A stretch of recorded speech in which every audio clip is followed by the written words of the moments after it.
we got briefings from National Security spokesbeing John Kirby. If that's not an alien, that's assumed John Kirby's body. We don't know. We don't know anything right now, Charles. No, we don't, and that's amazing. From what is supposed to be the most transparent administration in American history. Of course. Well, and John Kirby could distinguish the object, small metallic ball, size of a small car, could distinguish it, that object that was shot down over Alaska over the weekend, from the Chi-Com spy balloon from the week before, but he couldn't give us any sense of the nature or purpose of it. The Pentagon ordered this new object be taken down over Alaska. The President ordered it. The President ordered it. So is it a fair takeaway then that the Pentagon regrets not taking down the first balloon before it crossed the entire U.S.? Well, I'm not going to speak for the Pentagon. I can tell you that the President doesn't regret the way that we handled the first balloon. That time, first of all, apples and oranges here in terms of size. As I said, this was size of a small car, and it was over a very sparsely populated area, but also more critically it was over water space when we ordered this down, as we did the last one, but completely different size. And the debris field for this we expect to be much smaller than would have been for the other one. That's difference one. Difference two.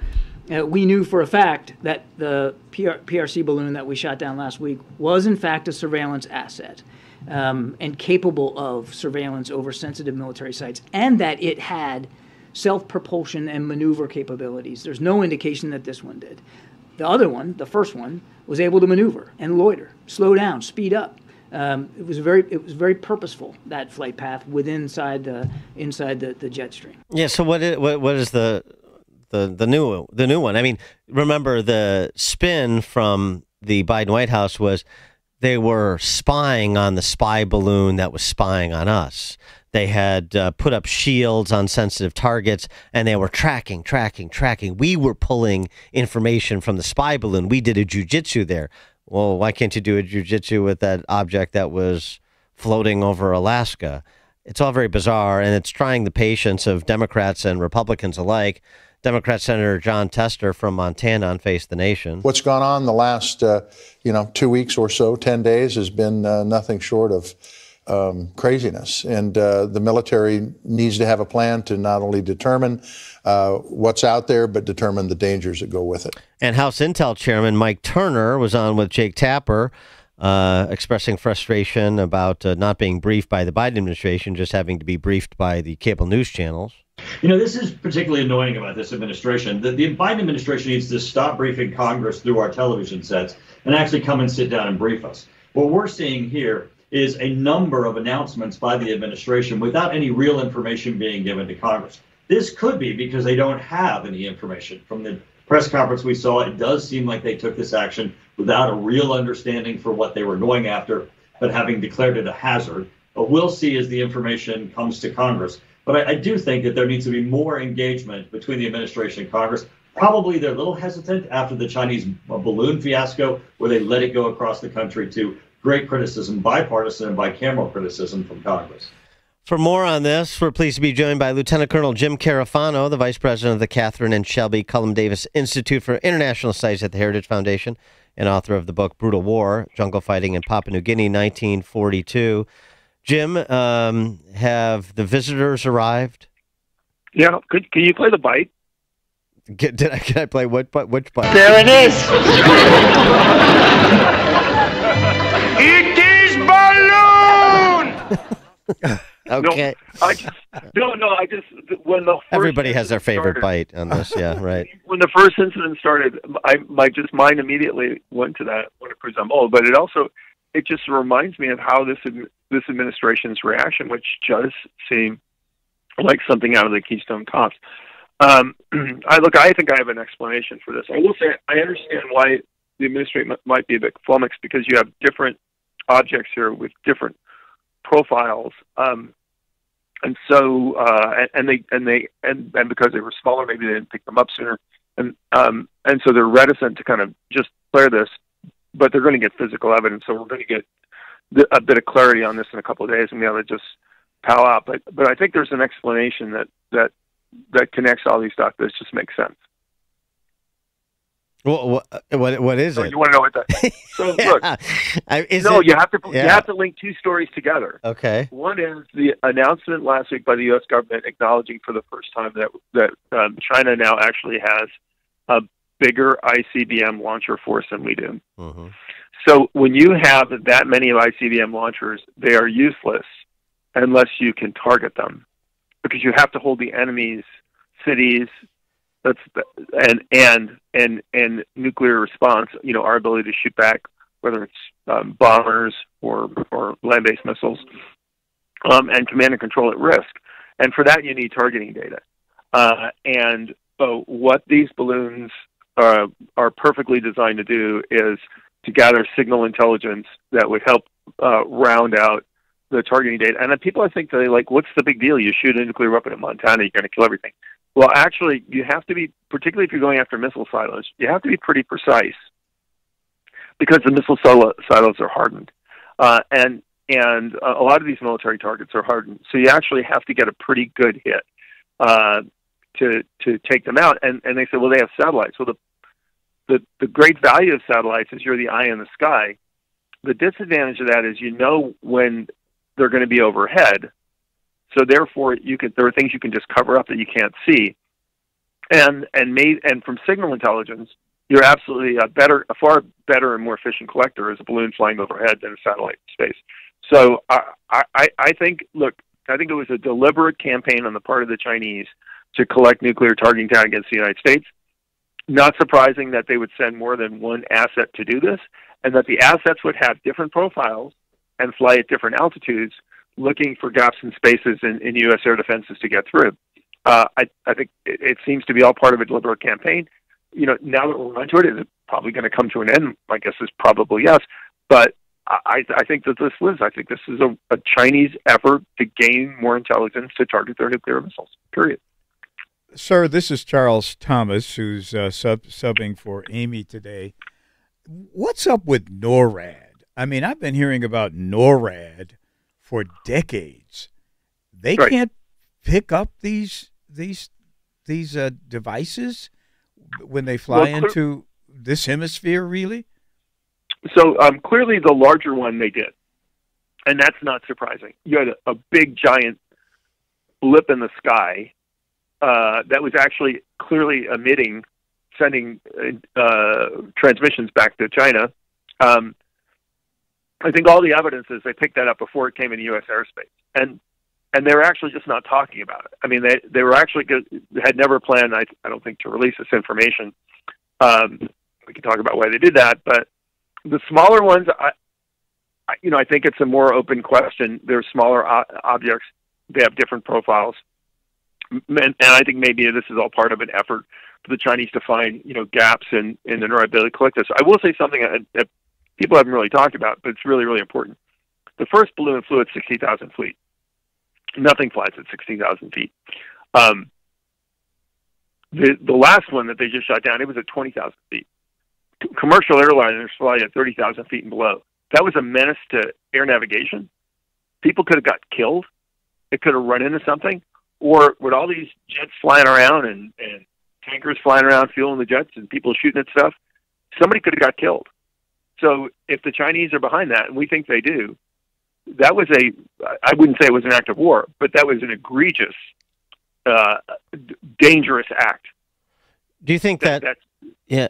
Do you think that Kirby, if that is John Kirby and it's not a reptilian humanoid that's occupying John Kirby's body, do you think John Kirby knows what the two objects that were shot down over the weekend are? Do you think they have a pretty good handle on what they are, and they know the answer to the question? They could say yes or no to your supposition. But I don't know. I will say, in fairness to the administration, and this goes to the first balloon where they said, well, we were really jamming it, which, you know what?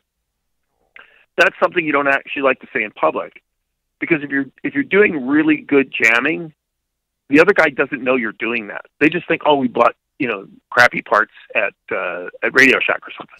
So to acknowledge that you detect the emissions and you're jamming it, you're telling them something. you still like to tell the enemy about your collection capabilities. And then somebody said, well, you know what, part of the reason why they're doing this is they're seeing how we react to it. And the answer is, well, yeah, I mean, that's true. They're going to gain some intelligence about us because they know what we can detect and our reaction times and how we react. But clearly, I do think there are constraints on what they want to say publicly. So, and that probably does limit some of that. But yeah, part of it maybe they don't have a clue what's going on here. You know, I feel more vulnerable today because of what's happened over the past week. I feel more vulnerable today to either nuclear or even conventional attack from a hostile nation. Well, How about you? Do you? Here's why you should feel a lot less secure. And I wrote an article on this on a website called 1945. And the response on the balloon thing is almost exactly, in many ways, similar to the response on the border, which is they had an agenda, and even though their agenda was creating all kinds of risk for the American people, to them the agenda came first. I think it's the same thing with the balloons. If we do the timeline here, it's very clear that they knew the first balloon was coming, and that for them it was much more important for them to engage in the Chinese and send Blinken over there than it was to take an immediate response to this. So this is an administration that the first question they want to answer is what's good for my politics, and then if we're lucky, they're going to get around to what's good, for our security. I mean, they've completely, denuded the Department of Homeland Security. We're more at risk now from a terrorist attack than we were in 9/11 because of the way they've treated the Department of Homeland Security. They're playing politics with NORAD air defense rather than showing a demonstrably strong and aggressive response at the front end, in a sense to scare the Chinese off. We're still doing it. We're trying to downplay this. It's a big mistake. I thought NORAD was mainly for just tracking Santa Claus during the holidays anyway. So I'm glad that it has some other uses, defense uses. So the interesting thing, and we don't talk about it, of course, NORAD was started during the Cold War. It's a joint command between the United States and Canada. It's actually very easy. Actually designed to run the early warning system to track incoming missiles, because all these things, missiles, whoever shoots them at us, they're going to come over the North Pole. And also to coordinate airspace security. So before 9/11, NORAD looked outward. Since 9/11, NORAD's been inward and outward. Matter of fact, if this had happened on 9/11, our ability to track those balloons in our airspace would have been very minimal. But that's completely changed. NORAD also does more now on looking at maritime space and approach. So it's actually, NORAD's very, very good and very, very valuable. My assessment when all this is said and done is the weaknesses in our response here are going to turn out to be not military capabilities, not response capabilities, but political decision makers. And so this is potentially, one could argue, this was the Chi-Coms playing a war game, trying to assess what kind of response we would. I think this is, we have a massive missile fleet. It is no use to us unless the Americans fear that we can directly target their missiles and their cities. And we need targeting data. And this is a risk worth taking to get the targeting data we need to make all our missiles a real important thing that the Americans have to pay attention to. And so they did it, and they said, we'll live with the consequences of it. I want to get your reaction to one other topic before we let you go. Mr. 10%, the big guy, President Biden, sat down for an interview with Telemundo to talk about border policy, and he was quite adamant that there are no plans to deport non-Mexican illegal immigrants to Mexico. They say that your administration has been negotiating to deport massively non-Mexican immigrants to Mexico. Now, DHS has denied these claims, but have you been having this conversation, sir? No. So that reporting is completely wrong. What you just said is completely wrong, yes. So what's the policy that your administration is going to have in the border after Title 42 is lifted? Well, the policy we're having is, if in fact, first of all, we engage the parole policy for those five, Nicaragua, El Salvador, Haiti, Venezuela, Cuba. and the immigration, the number of people coming has declined over 90% because there's a regular path to do it now. You're not considering, and you wouldn't consider deporting massively non-Mexican immigrants to Mexico. I'm saying we have not done that. But would you consider it in the future once Title 42 is lifted? I don't think we have to do that. We have to consider that. What do you think, Jim? There's no need for remain in Mexico because Kamala Harris solved the Northern Triangle problem. I want to put a gun to my head. First of all, what a lie. 90% reduction in illegal crossings. This administration basically said, sign up on an app, go to a border crossing, and we'll let you walk in. So the reason people aren't illegally crossing the border is we're just letting them walk into the United States through the port of entry. That is not a 90% reduction of anything. I mean, that is the most egregious law that's ever been said to the American people. The other thing I said, that clip that you just heard, every human trafficking cartel in the world, they are taping that, and that is an advertisement. They're going to play that for everybody. This administration will never send you back. Give me $10,000 and you can walk in the United States. This is nuts. And what's not on that tape is that if the next president of the United States doesn't have a D behind their name, they will only be elected with a mandate to secure the border and deport people in large numbers. Lieutenant Colonel Jim Carafano, Heritage Foundation, author of Brutal War. Jim, thanks as always. Appreciate it. Thank you, my friend. And you joined us on the Turnkey.Pro answer line. Hear about the big stories of the day, then talk about them right here on Chicago's Morning Answer on AM 560. The Answer. We all want to eat healthy, but have you ever read the ingredients list off of your favorite snack? Between the hard-to-pronounce ingredients and man-made additives, it's difficult to find anything made from real, natural ingredients. Even some of my favorite organic snacks have ingredients I haven't heard of.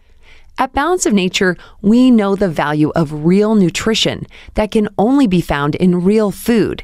That's why the only things you'll find on our ingredients list are real whole fruits and vegetables. No additives, fillers, or artificial ingredients of any kind. Balance of Nature